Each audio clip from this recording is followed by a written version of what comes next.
جو رمضان المبارک کا جمعہ ہے اس کی فضیلت اور خصوصیت کچھ اور ہی ہے۔ جیسے ہی جمعرات کا سورج غروب ہوتا ہے رمضان شریف میں، تو جمعہ کا سورج غروب ہونے تک ہر لمحے کو ہم، چونکہ حدیث میں لمحے کا ذکر ہے، اگر آج کی اصطلاح کے اعتبار سے اس کا ترجمہ کریں تو ہو جاتا ہے ہر سیکنڈ۔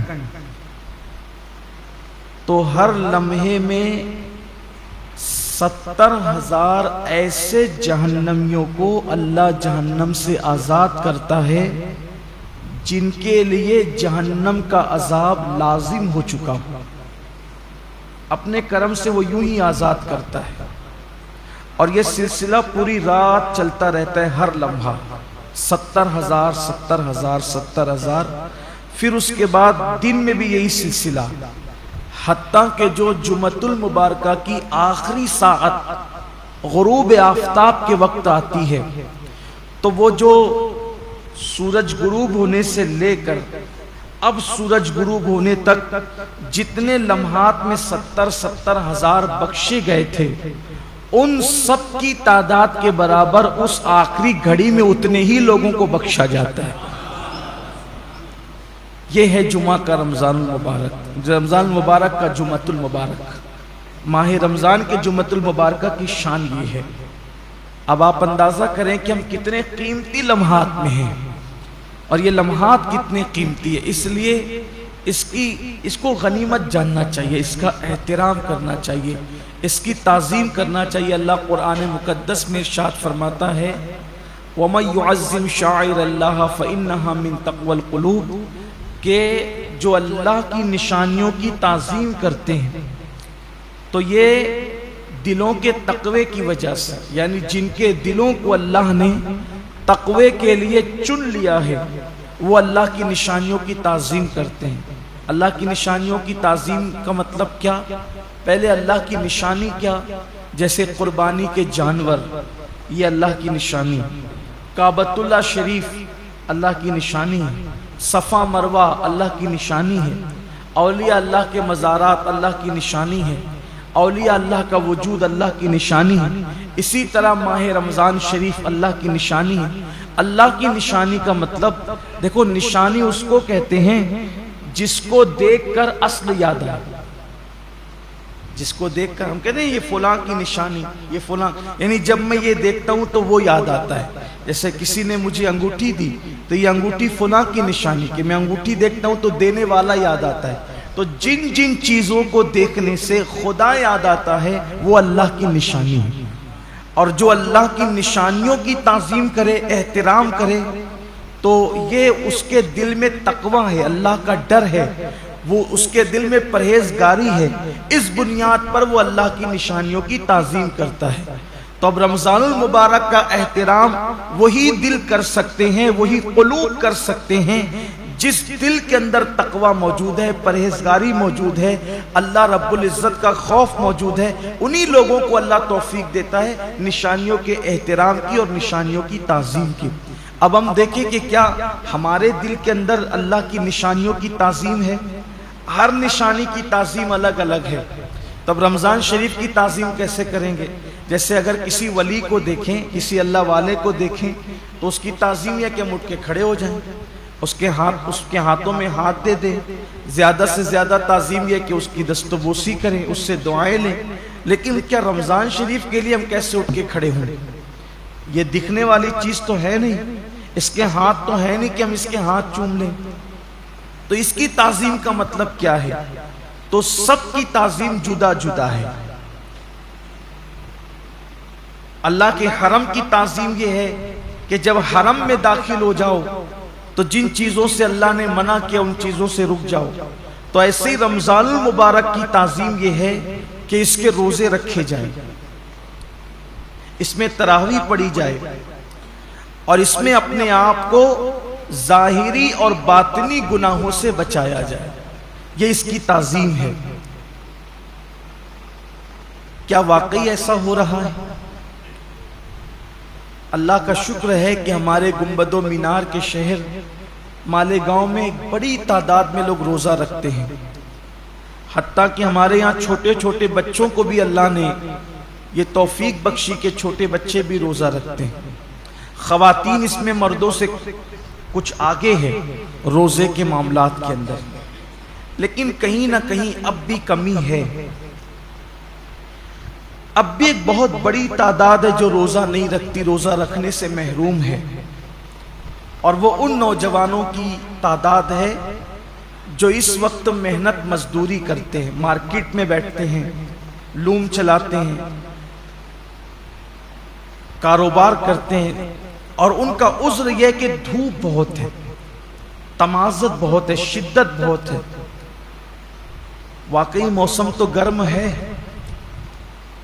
کچھ روزے اپریل میں ہوں گے اور کچھ روزے مئی میں بھی ہوں گے، بلکہ پورا آخری عشرہ مئی میں ہوگا، اور گرمی کا اور محنت کا عذر پیش کر کے لوگ روزہ چھوڑ دیتے ہیں۔ پہلی بات تو یہ ہے کہ موسم کا عذر یا محنت کا عذر پیش کر کے روزہ چھوڑنے کی اجازت نہیں ہو سکتی، بلکہ اگر محنت مزدوری کی وجہ سے آپ روزہ چھوڑتے ہیں تو اسلام کا حکم یہ جو احکام شرع ہے وہ بتا رہا ہوں آپ کو، کہ ایک طرف روزہ چھوٹتا ہے کام دھام کی وجہ سے، آپ اپنے اندر طاقت نہیں پاتے کہ محنت بھی کریں اور روزہ بھی رکھیں، تو روزہ نہیں چھوڑ سکتے۔ آپ کو شریعت یہ حکم دیتی ہے کہ آپ اپنی مصروفیات کم کر دیجئے، آپ کام شارٹ کیجئے، لیکن روزہ آپ کو رکھنا ہے۔ اس لیے کہ رمضان شریف کے ایک روزے کی اہمیت یہ ہے، ایک روزے کی، کہ جان بوجھ کر اگر کسی نے رمضان شریف کا ایک روزہ چھوڑ دیا اور اس کے بدلے میں پھر وہ پوری زندگی روزہ رکھے، تو زندگی بھر کے تمام روزے اس ایک روزے کی فضیلت کو نہیں پہنچ سکتے جو ماہ رمضان شریف میں رکھا گیا ہے۔ ماہ رمضان شریف کے روزے کا بدل زندگی بھر کے روزے نہیں ہو سکتے، جو فضیلت ان دنوں کی ہے۔ یہ موسم ہے روزے کا، اور کچھ لوگ چھوٹی موٹی بیماری کا بہانہ لے کر بھی روزہ چھوڑتے ہیں۔ ہر چھوٹی موٹی بیماری پر روزہ چھوڑنے کی اجازت نہیں ہے، گنہگار ہوں گے، سخت گنہگار ہوں گے۔ جس نے ایک روزہ رمضان شریف کا چھوڑا پھر اس کو قضا بھی کرنا پڑے گا ایک روزہ، اور توبہ بھی کرنی پڑے گی۔ یہ بھی عوام میں غلط فہمی ہے کہ جو لوگ سوچتے ہیں کہ رمضان شریف کا ایک روزہ چھوڑ دیا جان بوجھ کر تو 60 روزے رکھنے پڑیں گے، ایسا نہیں ہے، ایک ہی روزہ رکھنا ہے۔ یہ اصل میں جو بلا وجہ روزہ توڑ دیتے ہیں رکھ کر، 60 روزے ان کے لیے کفارے میں، لیکن جس نے روزہ چھوڑ دیا بہت برا کیا، اس نے ایک ہی روزہ رکھے گا بعد میں قضا، لیکن ساتھ ہی اس کو توبہ بھی کرنی پڑے گی۔ صرف روزہ قضا کرنے سے معاملہ ختم نہیں ہوگا، سچی توبہ بھی اس کے ساتھ لازم ہوگی۔ بلکہ جن لوگوں کے روزے کسی وجہ سے، لا علمی کی وجہ سے پہلے چھوٹ گئے، تو وہ عام دنوں میں غیر رمضان میں ان روزوں کی دھیرے دھیرے قضا کر لیں۔ روزہ نہ رکھنے کا وبال بڑا دردناک ہے۔ اللہ کے رسول صلی اللہ علیہ وآلہ وسلم فرماتے ہیں کہ میں نے جب شب معراج جہنم کا مشاہدہ کیا تو میں نے دیکھا کہ کچھ لوگوں کے جبڑوں کو آگ کی کینچی سے کاٹا جا رہا ہے۔ میں نے پوچھا جبریل یہ کون لوگ ہیں؟ عرض کیا یا رسول اللہ صلی اللہ علیہ وآلہ وسلم یہ آپ کی امت کے وہ لوگ ہیں جو ماہ رمضان شریف میں روزے نہیں رکھتے تھے۔ اس لیے یہ دنیا ہے، یہاں تو روتے گاتے گرتے پڑتے خوشی غمی میں زندگی کیسے بھی گزر جائے گی، لیکن ایک دن آخرت ہے، دنیا ختم ہونے والی ہے اور آخرت کبھی ختم نہیں ہوگی۔ آج عمل کر سکتے ہیں، اس کی اہمیت کا اندازہ نہیں ہے، جب اس عمل کا صلہ ملے گا اور عمل نہ کرنے پر سزا ملے گی تب انسان پچھتائے گا کہ کاش میں نے اس کا فائدہ اٹھا کر زندگی کا کچھ نیکیاں اکٹھا کر لی ہوتی، کچھ عمل کر لیا ہوتا، بلکہ مرنے والے اللہ کی بارگاہ میں منت کرتے ہیں کہ میرے اللہ ہمیں صرف 2 رکعت دنیا میں جا کر پڑھنے کی اجازت دے دے۔ لیکن ارشاد ہوتا ہے بندے جب ہم نے تجھے موقع دیا تھا اس وقت تو نے اس سے فائدہ نہیں اٹھایا، اب زندگی ختم ہو گئی ہے، اب دوبارہ کسی کو دنیا میں نہیں بھیجا جائے گا۔ اس لیے میں اپنے نوجوانوں سے کہتا ہوں بہانہ مت کیجئے، روزہ رکھنے والے کو صبر اللہ دیتا ہے۔ اور ایک بات آج آپ سے کہنا چاہتا ہوں، اگر کسی غربت کی، تنگ دستی کی یا محنت مزدوری کی وجہ سے آپ کا روزہ پر مشقت ہے، آپ کے روزے میں مشقت ہے، تکلیف ہے، تو یہ بات ہمیشہ یاد رکھیے گا کہ جس نیکی میں جتنی تکلیف ہوگی، جس نیکی میں جتنی تکلیف ہوگی اس کا صلہ اتنا بڑھا دیا جائے گا۔ روزہ رکھ کر اے سی میں سونے والوں کا ثواب الگ ہے اور روزہ رکھ کر لوم چلانے والوں کا ثواب الگ ہے، دونوں کا ثواب یکساں نہیں ہے۔ روزہ رکھ کر کے اے سی میں آفسوں میں بیٹھنے والوں کا اجر الگ ہے اور روزہ رکھ کر کے دھوپ میں مارکیٹ میں بیٹھنے والوں کا اجر الگ ہے۔ وجہ کیا ہے؟ دیکھیے ڈاکٹر اقبال نے اس فلسفے کو بہت اچھے سے سمجھایا ہے۔ اقبال کہتے ہیں الفاظ و معانی میں تفاوت نہیں، لیکن الفاظ و معانی میں تفاوت نہیں، لیکن ملا کی اذان اور مجاہد کی اذان اور۔ جو مسجد کے اندر کھڑے ہو کر کے اذان دیتا ہے اس کے الفاظ بھی وہی ہے، اور جو مسجد کے اندر اذان پڑے اس کا معنی بھی وہی ہے، اور جو جہاد کے صحرا میں اذان دے اس کا معنی بھی وہی ہے اور اس کے الفاظ بھی وہی ہے۔ لیکن جو اذان کا ثواب مسجد میں کھڑے ہونے والے مؤذن کو ملتا ہے وہ مجاہد کو نہیں ملتا، اس لیے کہ دونوں کی اذان میں بڑا فرق ہے۔ مؤذن کی اذان پر چند لوگ مسجد میں آتے ہیں اور مجاہد کی اذان پر پوری قوم کو اللہ کامیابی اور فلاح عطا فرماتا ہے، دونوں میں بڑا فرق ہے۔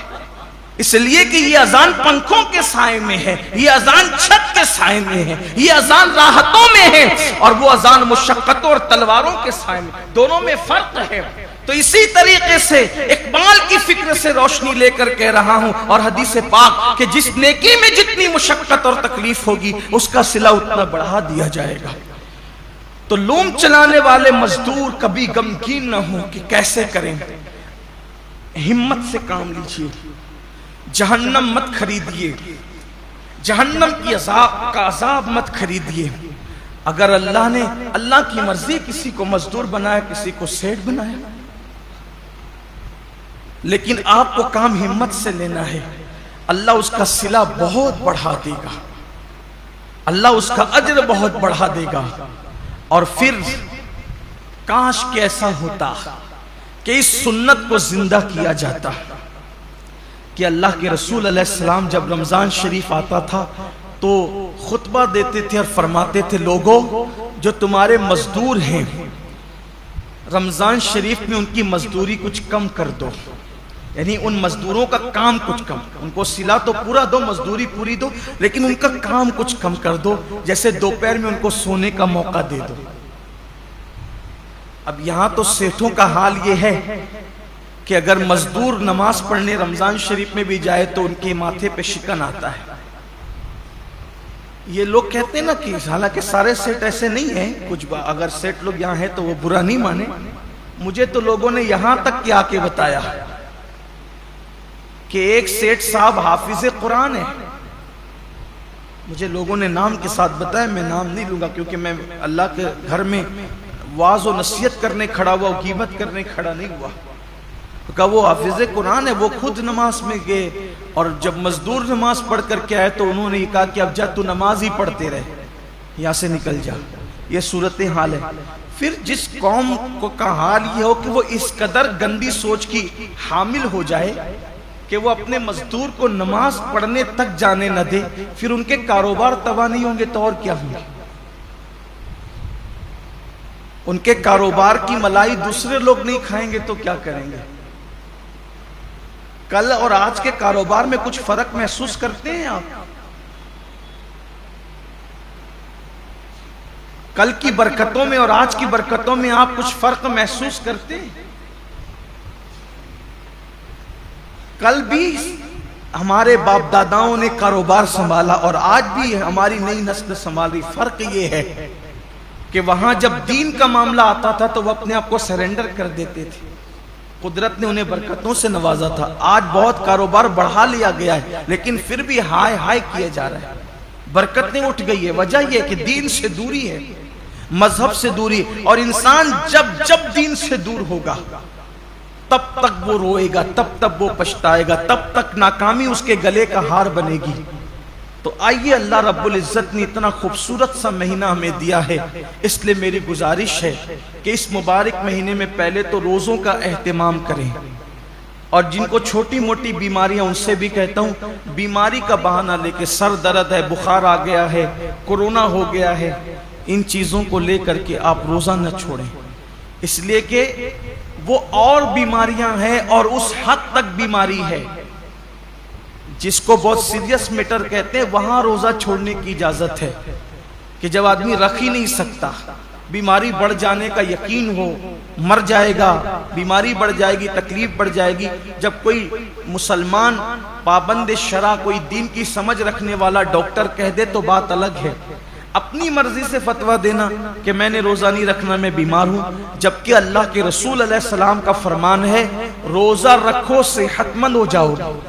روزے سے بیماری نہیں بڑھتی بلکہ روزے سے صحت ملا کرتی. جب اللہ کے رسول نے کہہ دیا جو طبیبوں کے طبیب ہے, جو حکیموں کے حکیم ہے, جو صرف جسم کے حکیم نہیں بلکہ روحانیت کے بھی حکیم و طبیب ہے, تو جب اس رسول نے فرما دیا روزہ رکھو صحت مند ہو جاؤ گے تو پھر صحت ملنا ہی ملنا ہے. اس لیے بہانہ نہ کرو. ایک حدیث پاک اور یاد آتی ہے, فرمایا گیا ہر قسم ہر چیز کی زکوٰۃ ہے. ہر چیز کی, جیسے مال کی زکوٰۃ, جس نے مال کی زکوٰۃ دے دی اس کا مال اللہ کے قلعے میں محفوظ ہو گیا, اب اس کے مال کو کوئی نقصان نہیں ہو سکتا. ایسے ہی جان کی بھی زکوٰۃ ہے, جسم کی بھی زکوٰۃ ہے. تو جان کی زکوٰۃ کیا ہے؟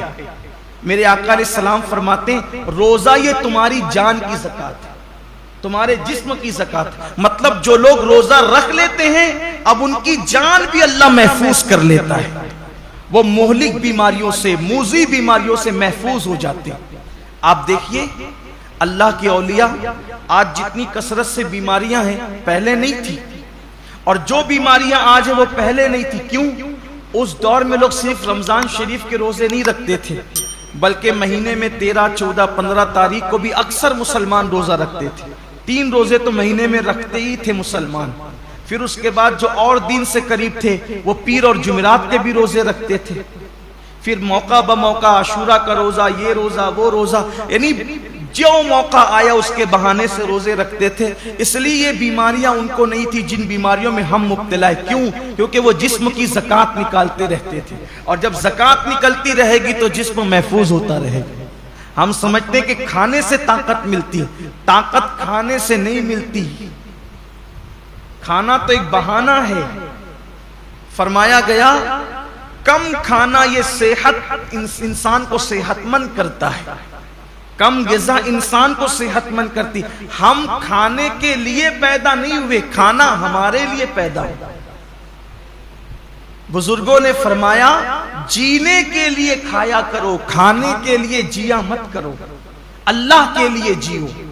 یہ انسان کی سوچ اور فکر ہونا چاہیے. تو پہلی چیز یہ ہے روزہ رکھیے, روزے کا اہتمام کیجیے, اور روزہ رکھیے تو اس طرح رکھیے جیسے اللہ نے روزہ رکھنے کا حکم دیا ہے. یہ دوسرا باب آپ کے سامنے پیش کرنے لگا. پہلے تو روزہ رکھیے, اب جو روزہ رکھتے ہیں ان کے لیے اس طرح رکھیے جیسے اللہ نے رکھنے کا حکم دیا. اب اللہ نے روزہ رکھنے کا حکم کیسے دیا؟ حدیث پاک میں آتا ہے کہ اللہ کے رسول صلی اللہ علیہ وآلہ وسلم فرماتے ہیں کہ بعض روزے دار ایسے ہوتے ہیں جن کو روزے میں بھوک اور پیاس کے سوا کچھ نصیب نہیں ہوتا. یعنی صرف وہ بھوکے اور پیاسے رہتے ہیں, بس ان کو کچھ ملنا نہیں ہے. وجہ اس لیے کہ انہوں نے جو حلال کھانا تھا، توجہ کرنا، جو حلال کھانا تھا، جیسے کھانا حلال ہے نا، پانی بھی حلال ہے، مغرب بعد تو کھا سکتے ہیں نا، وہ تو حلال ہی ہے، صبح صادق سے پہلے کھا سکتے ہیں، حلال ہی ہے، لیکن روزہ رکھنے کی نیت کرنے کی وجہ سے وہ حرام ہو گیا تو رک گئے کھانے پینے سے۔ لیکن جس کھانا جو حلال تھا روزے سے پہلے اور روزے کے بعد، وہ روزے کی حالت میں تو ہم رک گئے کھانے پینے سے، فریج بھری ہوئی ہے پھلوں سے رک گئے ہیں، کچن بھرا ہوا ہے کھانے سے رک گئے ہیں، مگر گالی تو ہمیشہ حرام ہے۔ کیا روزے میں لوگ گالی سے بھی رکے؟ پاپ کی نظر کسی عورت پہ اٹھانا یہ تو ہمیشہ حرام ہے۔ کیا آنکھوں کو بھی لوگوں نے کنٹرول کیا؟ نماز ترک کرنا یہ ہمیشہ حرام ہے، نماز کو چھوڑ دینا یہ ہمیشہ حرام ہے۔ کیا لوگ روزے کی حالت میں نماز کے پابند ہوئے؟ بے شمار روزے دار ہیں جو نیند سے اٹھتے ہیں، بستر پہ سحری کھاتے ہیں، وہیں سو جاتے ہیں۔ یہ کون سا روزہ ہے جس میں کوئی نماز ہی نہیں؟ یہ کون سا روزہ؟ روزے کے متعلق میرے آقا صلی اللہ علیہ وآلہ وسلم کے فرمان کا مفہوم ہے، روزہ وہ ہے صحیح معنی میں۔ کون سا روزہ؟ جو آنکھ کا بھی روزہ ہو، جو زبان کا بھی روزہ ہو، جو کان کا بھی روزہ ہو، جو ہاتھ کا بھی روزہ ہو، جو پیر کا بھی روزہ ہو۔ آنکھ کا روزہ یہ ہے کہ جن چیزوں کو اللہ نے حرام کر دیا روزے کی حالت میں انہیں نہ دیکھو۔ یہاں تو روزے میں لوگ گیم کھیلتے بیٹھے ہوئے، دیکھ لیجئے ٹائم پاس کر رہے ہیں۔ کیوں بھائی گیم کھیلتے ہو، تسبیح کیوں نہیں پڑھ سکتے؟ یہ تو مہینہ تسبیح اور تلاوت کا ہے، درود شریف کا ہے۔ اچھا یہ تو گیم کھیلنے، اس میں کوئی تصویر تو نہیں ہے، یہ حرام تو نہیں ہے۔ اسلام میں وقت ضائع کرنا ہی حرام ہے، تضییع اوقات حرام ہے اسلام کے اندر۔ گیم کھیلنا موبائل پر یہ حرام ہے۔ حالت روزہ میں یہ کون سا حرام کام لوگ لے کے بیٹھ گئے؟ بچے گیم کھیل رہے ہیں، جوان گیم کھیل رہے ہیں، عورتیں گیم کھیل رہی ہیں، لگے ہوئے سب موبائل پر۔ تو روزہ رکھا تو کیا معاذ اللہ ہم نے احسان کیا کہ آپ گیم کھیلنے بیٹھ گئے؟ یہ روزہ تو نہیں ہو سکتا۔ کچھ لوگ سیریل دیکھتے ہیں روزے کی حالت میں، بلکہ یہ روحانی تربیت کا مہینہ ہے کہ جب آنکھوں سے پاپ نہیں ہوگا، کانوں سے ناجائز حرام چیزیں نہیں سنیں گے، ہاتھ سے کسی پہ ظلم نہیں کریں گے، زبان سے کسی کو گالی نہیں دیں گے، جھوٹ نہیں بولیں گے، غیبت نہیں کریں گے، پیر سے حرام جگہ چل کر نہیں جائیں گے، تو ایک مہینے کے اندر یہ روحانی تربیت ہوگی۔ تو جب رمضان شریف تو چلا جائے گا لیکن یہ نیک عادتیں انسان میں باقی رہ جائے گی، اس طریقے سے انسان کی زندگی بدل جائے گی۔ یہ مہینہ بدلنے کے لیے آتا ہے، یہ مہینہ انسان کو تبدیل کرنے کے لیے آتا ہے، یہ مہینہ انسان کی زندگی میں انقلاب برپا کرنے کے لیے آتا ہے۔ اب زبان جھوٹ بول ہی رہی ہے۔ کچھ لوگوں کا تو روزہ اس وقت تک مکمل ہی نہیں ہوتا جب تک وہ دو چار لوگوں سے جھگڑا نہ کریں۔ بڑا نازک ہوتا ہے کچھ لوگوں کا روزہ، یعنی ان کا دماغ چڑچڑا ہو جاتا ہے روزے کے اندر، اس سے لڑ، اس سے جھگڑ، اس کو گالی دے، اس سے یہ حالت ہوتی ہے۔ روزہ یہ نہیں، اللہ کے رسول علیہ السلام فرماتے ہیں اگر کوئی روزے کی حالت میں تم سے جھگڑا کرے تو اس کو کہہ دو کہ بھئی میں روزے سے، میں اپنا روزہ خراب نہیں کرنا چاہتا۔ روزے میں جھگڑا نہیں ہونا چاہیے، روزہ نہیں ہے۔ اب آپ کے سامنے بتاؤں، ایسا روزہ رکھو کہ کھانے پینے کے ساتھ آنکھ پہ بھی کنٹرول ہو، زبان پہ بھی کنٹرول ہو، ہاتھ پہ بھی کنٹرول ہو، پیر پہ بھی کنٹرول ہو، سوچ پر بھی کنٹرول ہو۔ اب ایسے روزے کا صلہ کیا ہے؟ تو اللہ خود فرماتا ہے روزہ میرے لیے ہے اور میں ہی اس کی جزا ہوں۔ یعنی ہر نیکی یا ہر نیک عمل کی جزا جنت ہو سکتی ہے، لیکن روزہ تنہا وہ عبادت ہے کہ آپ نے جس کا حق ادا کیا اس کا صلہ جنت نہیں بلکہ مالک جنت ہے۔ سوچے تو صحیح روزہ کیا چیز ہے۔ مالک جنت کیسے صلہ ہے؟ مطلب یہ کہ اللہ روزے داروں کو اپنا دیدار نصیب فرمائے، روزے داروں کو خدا کا دیدار۔ صحابہ نے پوچھا یا رسول اللہ ہم اللہ کا دیدار کیسے کریں گے؟ تو آقا فرماتے ہیں جیسے تم آسمان پر چاند دیکھتے ہو بلا تکلف، بلا تمثیل، تم اللہ کا یوں دیدار کرو۔ سوچئے حضور اتنے خوبصورت ہیں تو حضور کو بنانے والے رب کے حسن کا عالم کیا ہوگا. کائنات اتنی خوبصورت ہے تو کائنات کو بنانے والے رب کے حسن اور اس کے جمال کا عالم کیا ہوگا. تو اللہ کے لیے ایسا روزہ رکھو اور پھر جاتے جاتے یہ مہینہ مواسات کا مہینہ، غم گساری کا مہینہ ہے، غم خاری کا مہینہ ہے. مواسات کا مطلب، غم گساری کا مطلب، غم خاری کا مطلب ایک دوسرے کا خیال رکھو، ایک دوسرے کا خیال رکھو، نمائشی طور پر نہیں، حقیقی طور پر. ایک دوسرے کا خیال رکھنے کا مطلب اگر کوئی حاجت مند نظر آئے اس کی حاجت کو پورا کرو، کوئی تکلیف میں نظر آئے اس کی تکلیف کو پورا کرو. بلکہ آپ مجھے یہ بتائیں کہ آخر اللہ رب العزت تو بے نیاز ہے، جن کے گھر کی فریجیں بھری ہے، کچن بھرے، ان کو بھوکا رہنے کا حکم کیوں دیا؟ کبھی سوچا روزے کا فلسفہ کیا ہے کہ دن بھر تمہیں بھوکا پیاسا رہنا ہے، سب کچھ ہے پھر بھی بھوکا پیاسا رہنا؟ جیسے کچھ نیکیاں، کچھ عبادتیں خاص مالداروں کے لیے رکھی ہے، ویسے کچھ عبادتیں اللہ غریبوں کے لیے رکھ دیتا. جیسے قربانی مالداروں کے لیے ہے، زکوٰۃ مالداروں کے لیے ہے، حج مالداروں کے لیے، یہ عبادتیں تو مالداروں کے لیے مخصوص کر دی. تو روزے جیسی بھوکے پیاسے رہنے کی عبادت بھی غریبوں کے لیے مخصوص کر دیتا. ایسا کیوں ہوا؟ سب روزہ رکھو، سب کو بھوکا پیاسا کیوں رکھوا رہا ہے؟ وجہ یہ ہے کہ مالدار لوگ 11 مہینے پیٹ بھر کے حلق تک کھاتے ہیں، تو ان کو پتہ نہیں ہوتا ہے کہ بھوکوں کی بھوک کیا ہوتی ہے. جو بندہ جس تکلیف سے گزرے گا نہیں اس کو اس تکلیف کا احساس کبھی نہیں ہوگا. جو یتیم نہیں تھا اس کو یتیموں کا درد کبھی پتہ نہیں چل سکتا. جو غریب نہیں ہو اس کو غریبوں کا درد کبھی پتہ نہیں چل سکتا.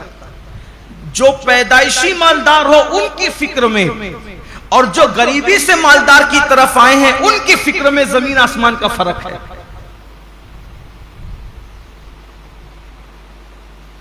ایک مرتبہ کا واقعہ ہے کہ کچھ غریب قافلے گزر رہے تھے مالداروں کی بستی سے.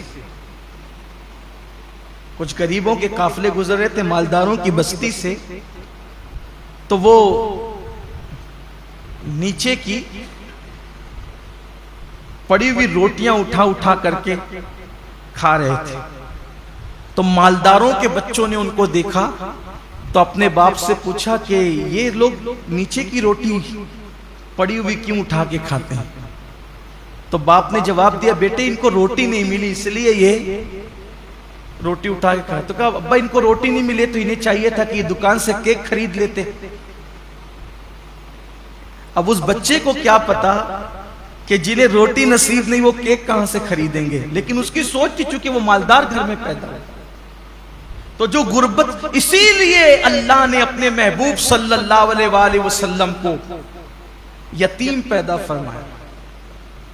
اسی لیے اللہ نے اپنے محبوب صلی اللہ علیہ وسلم کی پرورش غریب گھر میں فرمائی. کیوں؟ کہ محبوب کو ایسی غربت سے گزارو اور ایسی یتیمی سے گزارو، کیونکہ جو غریبوں کا ماوا اور یتیموں کا ملجا بنا کر بھیجا گیا ہو، جب تک اس منزل سے گزریں گے نہیں تو وہ حقیقی درد کا احساس جو ایک غریب کو غربت کی وجہ سے ہو سکتا ہے، ایک یتیم کو یتیمی کی وجہ سے ہو. اسی لیے تو اللہ کے رسول علیہ السلام یتیموں کو دیکھتے تھے تو آنکھوں میں آنسو آ جاتے تھے. کیوں؟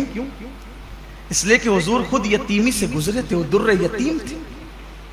آقا فرماتے ہیں میں اس ماں کا بیٹا ہوں کہ میری ماں دھوپ میں سوکھا ہوا گوشت کھا کر کے زندگی گزارتی اور میری ماں کو میں نے سوکھے ٹکڑے کھاتے ہوئے دیکھا. اللہ کے رسول علیہ السلام یہ فرماتے ہیں. تو یہ روزے جو رکھائے جاتے ہیں ایک مہینے تک، اس کی بہت ساری حکمتوں میں سے ایک حکمت یہ بھی ہے 11 مہینے تک پیٹ بھر کر کھانے والوں ذرا ایک مہینے بھوکے رہ کر دیکھو کہ دنیا کے اندر جو قوم روٹی کے ٹکڑے کو ترس رہی ہے آخر بھوک کس چیز کا نام ہے، تاکہ ان کی بھوک کا تمہیں احساس ہو. اور بھی حکمت ہے لیکن ایک حکمت یہ بھی ہے کہ ان کی بھوک کا تمہیں احساس ہو.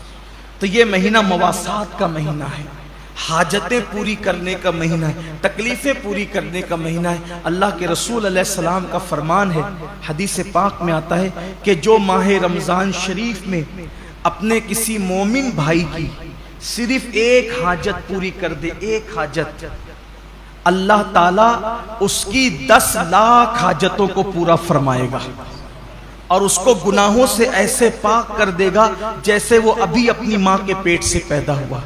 اس لیے اگر اللہ نے آپ کو نوازا ہو دولت سے، اگر اللہ نے آپ کو نوازا ہو مال سے، اگر اللہ نے آپ کو خوشحال رکھا ہو تو اپنے رشتہ داروں کا خیال کریں، اپنے گرد و پیش کا خیال کریں۔ میں تو صرف یہی عرض کرنا چاہتا ہوں کہ ہر آدمی اگر صرف اپنے رشتہ داروں کو سنبھال لے تو مسلمانوں کی غربت کا خاتمہ ہو جائے۔ اس لیے اپنے گرد و پیش کا جائزہ لیں، حسب حیثیت حسب طاقت ایک دوسرے کی مدد کریں، اور ایک دوسرے کی مدد کرنے کے ساتھ ساتھ اللہ تعالیٰ نے اگر آپ کو مال دیا ہے، دولت دیا ہے، تو اپنے مال سے مدارس اسلامیہ کی بھی مدد کریں، اس لیے کہ جب تک مدارس ہیں تب تک علم زندہ ہے، اور جب تک علم زندہ ہے تب تک اسلام زندہ ہے۔ اللہ کے رسول علیہ السلام فرماتے ہیں العلم حیات الاسلام و عماد الدین، کہ علم اسلام کی زندگی ہے، جب تک علم رہے گا اسلام رہے گا۔ اچھے امام آپ کو مدرسوں سے ملتے ہیں، اچھے خطبہ آپ کو مدرسوں سے ملتے ہیں، اچھے رہنما آپ کو مدرسوں سے ملتے ہیں۔ کچھ لوگوں کو مدرسوں سے بڑی چڑ ہے، یہ یہودیت کی فکر ہے، یہ نصرانیت کی فکر ہے، یہ مشرکین کی فکر ہے، مدارس سے نفرت اور اہل مدارس سے نفرت۔ یاد رکھیے مدارس کا تعاون کرنا اسلام کو فروغ دینے میں ایک بہت بڑا قدم اٹھانا ہے۔ آپ جس بھی مدرسے سے متفق ہیں، جہاں کے کام سے آپ مطمئن ہیں، وہاں مدرسے کی مدد کریں۔ ساتھ ہی ساتھ آپ کی ہماری اپنی تحریک سنی دعوت اسلامی مختلف شعبہ جات میں کام کر رہی ہے جو آپ کی نگاہوں کے سامنے ہے۔ الحمدللہ شعبہ دعوت و تبلیغ ہو، شعبہ مدارس ہو، شعبہ مساجد ہو، شعبہ خدمت خلق ہو، اس طرح کے شعبہ جات سنی دعوت اسلامی سال بھر اس میں کام کرتی اور آپ دیکھتے رہتے ہیں۔ اللہ کا شکر ہے شعبہ مدارس کے زیر اہتمام 3 دارالعلوم چلتے ہیں اور 60 مدارس اور مکاتب چلتے ہیں، اور 60 مکاتب جو پورے شہر میں چلتے ہیں، تقریباً اس میں 2700 کم و بیش طلبہ اور طالبات تعلیم حاصل کرتے ہیں۔ تو اگر اللہ نے آپ کو نوازا ہے تو اپنے زکوٰۃ، خیرات اور فطرے کی رقم سے آپ ان تمام شعبہ جات کو مضبوط کریں۔ اللہ کا شکر ہے اجتماعی شادیوں کا نظم بھی آپ دیکھتے رہتے ہیں، سال بھر میں ساری ایکٹیویٹیز آپ کے سامنے ہیں۔ آپ دیتے ہیں پیسے، اس کے بدلے میں آپ کو حفاظ کرام دیے جاتے ہیں، علماء کرام دیے جاتے ہیں جو آپ کی نگاہوں کے سامنے ہیں۔ یعنی آپ کی دی ہوئی رقم آپ کی نگاہوں کے سامنے آپ کے اپنے شہر پر خرچ ہوتی ہے اور آپ کے اپنے شہر کے بچوں پہ خرچ ہوتی ہے۔ اس لیے آپ زکوٰۃ تو نکالیں گے، کہیں نہ کہیں دیں گے، اس سے بہتر ہے کہ آپ کی زکوٰۃ آپ کی نگاہوں کے سامنے صحیح مصرف میں خرچ ہو۔ اس کے لیے آپ ہمارے ذمہ داران سے رابطہ قائم کریں۔ مثال کے طور پہ مسجد کے ہمارے امام صاحب حضرت مولانا حافظ و قاری غفران رضا اشرفی صاحب، وہ یہیں آپ کو موجود ملتے ہیں، آپ ان سے رابطہ کر لیں۔ ہمارے عثمان بھائی ہیں، ان سے رابطہ کر لیں۔ ہمارے جمیل بھائی ہیں، ان سے رابطہ کر لیں۔ دیگر احباب ہیں، لیکن میری گزارش ہے کہ آپ شعبہ مدارس و مساجد کو اور تحریک کو اپنے عطیات سے، زکوٰۃ و صدقات سے ضرور مضبوط اور مستحکم کریں، تاکہ اللہ تعالیٰ کا دین مزید فروغ پائے اور دین کو اللہ تعالیٰ مزید ترقی عطا فرمائے۔ ساتھ ہی ساتھ اپنے رشتہ دار اور احباب کا بھی اور اپنے آس پڑوس کا بھی خصوصی خیال فرمائیں اور خصوصی توجہ فرمائیں۔ اللہ تبارک و تعالیٰ پوری امت پر کرم کی نظر فرمائے اور خاص طور پر 2 وقت کو ضائع نہ کریں، 2 ٹائم کو ضائع نہ کریں۔ ایک تو سحری کا آخری وقت جو فجر سے پہلے کا ہوتا ہے، اور ایک تو افطار کا وقت جو بالکل غروب کے قریب ہوتا ہے۔ یہ 2 وقت تو بہت قیمتی، پورا مہینہ ہی قیمتی ہے، لیکن یہ 2 اوقات ایسے ہیں کہ اللہ تبارک و تعالیٰ نے اپنے بندوں سے وعدہ فرمایا ہے کہ ان اوقات میں کی جانے والی دعا کو اللہ تعالیٰ رد نہیں فرمائے گا۔ اس وقت تو پورا عالم اسلام تکلیف میں، مصیبتوں میں، بلاؤں میں گرفتار ہے۔ میری گزارش ہے کہ اگر آخری وقت میں ہاتھ اٹھا دیں اور اللہ کی بارگاہ میں دعا کریں کہ اللہ تمام عالم اسلام کی مصیبتوں کو، مشکلوں کو دور فرما کر آسانیاں پیدا فرما دے، بالخصوص کورونا اور لاک ڈاؤن کی یہ جو نحوستیں ہیں اللہ سب کا خاتمہ کر دے۔ یہ تو اللہ کا احسان ہوا کہ اس سال ماہ رمضان شریف میں ہم اپنی مسجدوں میں عبادت کر لے رہے ہیں، لیکن پچھلے سال کے حالات کیسے تھے؟ اس لیے خصوصی گڑ گڑا کر اللہ کی بارگاہ میں دعا کریں، اور اللہ کا کوئی بندہ اللہ کی بارگاہ میں دعا کرتا ہے اللہ اس کی دعا کو رد نہیں کرتا۔ اس لیے گڑ گڑائیں، اللہ سے کچھ مانگ لیں۔ یہ لمحے زندگی میں بار بار آیا نہیں کرتے، پتہ نہیں کس کی زندگی کتنی ہے، کس کا وقت کتنا ہے۔ اس لیے فجر سے پہلے کا جو وقت ہے، سحری کا وقت، اس میں خوب گڑ گڑا لیں۔ ہو سکے تو 2 رکعت نفل نماز تہجد کی پڑھنے، اور اس کے بعد 5 سے 10 منٹ کا وقت نکال کر اللہ کی بارگاہ میں روئے، گڑ گڑائیں اور خوب مانگیں۔ انشاءاللہ سارے آپ کے مسائل بھی اللہ حل فرمائے گا، امت کے مسائل بھی حل فرمائے گا، اور ساتھ ہی ساتھ افطار کے وقت جو ٹائم ہوتا ہے اس میں بھی دعا کریں۔ اس وقت بھی دعا کی قبولیت کا اعلان کیا گیا ہے۔